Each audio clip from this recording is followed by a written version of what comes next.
जी अस्सलाम वालेकुम तमाम दोस्तों को तारिक मेहंदी का बहुत बहुत दुआ सलाम कबूल हो। और मैं आपको बताता चलूँ, मेरे साथ मौजूद हैं शबान अली, बहुत ही खूबसूरत आवाज़, बहुत ही न्यू टैलेंट। तो आज इनसे कुछ सुनते हैं। अस्थाई अंतरा जी, आज शबान अली क्या हमें सुना रहे हैं आप? एक पंजाबी गीत है तो वो आपकी नजर करते हैं। विक्रम लोका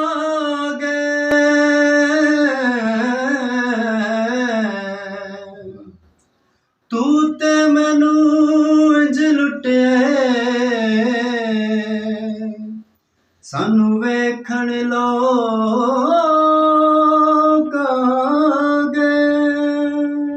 वाह वाह।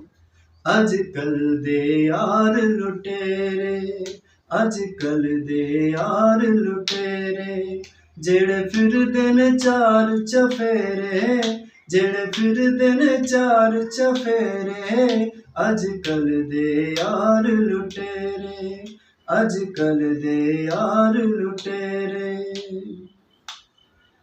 झूठे वादे कसमां च दिल वध नवें नवें सजन बने दिन, झूठे वादे कसमां च दिल वध नवें नवें सजन बने दिन। सकुआं दे इन असां तेरे, सकुआं दे इन असां तेरे, अजकल दे यार लुटेरे, अजकल दे यार लुटेरे। वाह वाह शबान अली, बहुत खूब, बहुत शुक्रिया।